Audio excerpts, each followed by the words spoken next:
Cara Lopez Lee has two photos in her home, one of a Chinese man born in 1887, and another of a Mexican girl who gave birth to his illegitimate daughter. The daughter was treated like an outsider, shunned by both sides of her family, and she grew into a bitter woman. "I know this because she raised me," Lopez Lee says.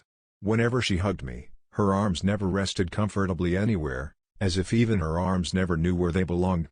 The echoes of her grandmother's trauma pushed Lopez Lee to travel across the globe to a tiny village in China to seek peace, acceptance and an overdue sense of belonging for both herself and her grandmother. On September 2, Lopez Lee, 58, of Ventura, California, will share her journey to acceptance and healing across generations.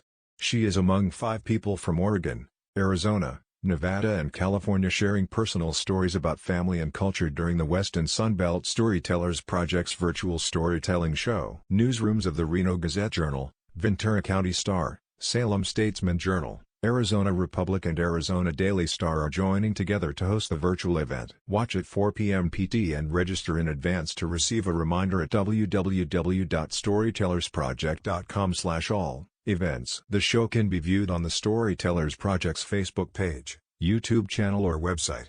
The 4 other storytellers are, "I'm grateful for the opportunity to share a story about my mixed race heritage, which I believe is a reflection of the ever-changing face of America," Lopez Lee says. Sally Jobino's story begins with a question: if you had a scented candle to remind you of home, what would it smell like? Her unorthodox answer: skunk. Growing up in Michigan, the smell of skunk reminds Banow of youthful summers in the woods, and taking family road trips to visit relatives throughout the Great Lakes region. The acrid smell also reminds Banow of her hometown of Mount Clemens, aka Bath City, Michigan. Home to mineral baths that drew in the rich and famous to experience the water's healing properties. For Jim Fleming, home means a childhood of living with a parent who could switch gears from juggling kittens one moment to sinking into the couch, unable to participate in household activities shortly thereafter. His dad's impulsive nature would reverberate throughout Fleming's youth, shaping his own adulthood. Bob Gerston's tale of transferring his family from one home to another thousands of miles away begins with an overloaded trailer and a series of mishaps that seem more at home in a road trip comedy. "We overloaded it by 5,000 pounds and it weighed over 7,000 pounds, Gerston says. "I fried the transmission of my 1980 Dodge Diplomat station wagon before we got 40 miles out and had to replace it.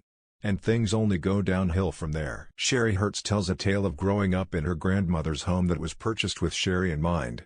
The house rules called for proper, sometimes rigid behavior, where a misplaced good plenty could lead to excessive scrutiny. But where the walls were plastered with Polaroids of Sherry in a makeshift shrine, her grandmother fought to make it to see graduation day, and years later was able to provide one last gift to Sherry. The Storytellers Project serves as a way for USA Today Network newsrooms to connect with their communities through their journalism. As reporters and editors coach people in bringing their truths to virtual audiences, the nights blend the authenticity of storytelling as an art form with the truthfulness, community, building and empowerment that great journalism is grounded in.